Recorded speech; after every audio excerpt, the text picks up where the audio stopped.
जी हाँ फ्रेंड्स, आपने बिल्कुल सही सुना है।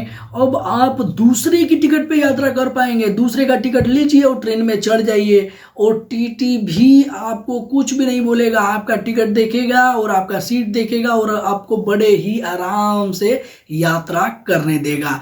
लेकिन इसके लिए आपको कुछ बातों का ध्यान रखना है, जो कि हम इसी वीडियो में जानने वाले हैं। यदि आपने यात्रा के लिए ट्रेन टिकट ऑनलाइन या फिर ऑफलाइन किसी भी माध्यम से बुक किया हुआ था और अब आप यात्रा नहीं कर पा रहे हो किसी भी कारणवश, लेकिन आप चाहते हो कि नहीं, इस टिकट पे जो भी आपने अपने नाम से टिकट लिया हुआ था और वो कंफर्म है, वो आपके अलावा आपका कोई भी फैमिली मेंबर यात्रा कर ले, तो जी हाँ फ्रेंड्स, आज के टाइम में ये पॉसिबल है। लेकिन इसके लिए सबसे पहले आपको टिकट को ट्रांसफर करवाना पड़ता है। ऐसा नहीं है कि आपने जैसे टिकट बुक किया हुआ था अपने नाम से, वैसा ही आप अपने फैमिली मेंबर के किसी सदस्य को दे दें और वो यात्रा कर पाएंगे। ऐसा बिल्कुल भी नहीं है, वो बिल्कुल वैलिड नहीं रहेगा।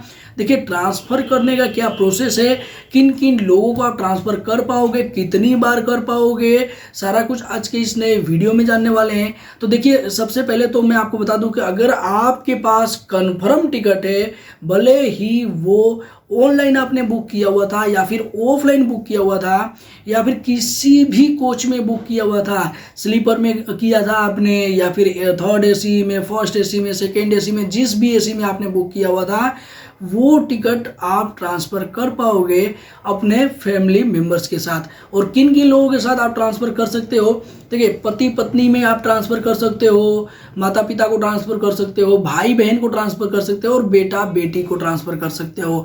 इनके अलावा अब ऐसा नहीं है कि आप सोच रहे हो कि नहीं नहीं, मेरा कोई दोस्त या फिर रिश्तेदार, दूर का रिश्तेदार है, वो जाने वाला है, उसके नाम पे ट्रांसफर करवा दूं, तो ये अभी के टाइम में पॉसिबल नहीं है। लेकिन इन फ्यूचर में रेलवे अगर ऐसा अपडेट लाता है तो जरूर मैं आपको नए वीडियो में बताऊंगा। लेकिन अभी तक का अपडेट ये है कि आप केवल इन लोगों को ही ट्रांसफर कर सकते हो। टिकट ट्रांसफर करवाने के लिए आपको सबसे पहले तो जिसके नाम से आपको ट्रांसफर करवाना है, जिसके नाम पे, उनका आधार कार्ड, वोटर आईडी कार्ड, जो भी उनके पास अवेलेबल हो, ले लेना है। और आपने जो आपके नाम से आपने टिकट बुक किया हुआ है तो आप अपना भी ले लेना।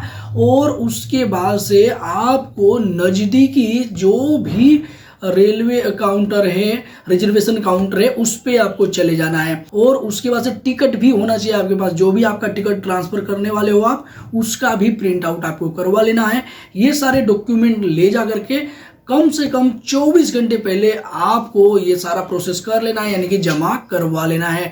आपको ऐसा लगता है पहले ही कंफर्म हो गया है, तो आप ऐसा नहीं है कि 24 घंटे का वेट करेंगे, 48 घंटे पहले, महीना भर पहले, एक हफ्ता पहले भी ये सारा प्रोसेस कर सकते हैं, जिससे कि ये प्रोसेस में आपका कोई भी दिक्कत ना आए और बड़े ही आसानी से आपका जो टिकट है वो ट्रांसफर हो जाए, जिसको भी आप यात्रा करवाना चाहते हैं। अब ये जो टिकट ट्रांसफर करवाने का जो प्रोसेस है, इसको भी आपको सोच समझ के करना है कि क्या आपको सही में उस टिकट पे यात्रा नहीं करना है। अगर नहीं करना है तो आप करवा लो, लेकिन एक बार अगर आपने टिकट ट्रांसफर करवा लिया तो ऐसा नहीं है कि फिर से आप जाकर के उसी टिकट को दूसरे पर्सन पे ट्रांसफर करवा पाओगे। तो इसलिए आपको थोड़ा सा सोच समझ के करना है। हालांकि इस रूल्स के बारे में क्या आपको पता था पहले से, नीचे कमेंट बॉक्स में कमेंट करके बताओ।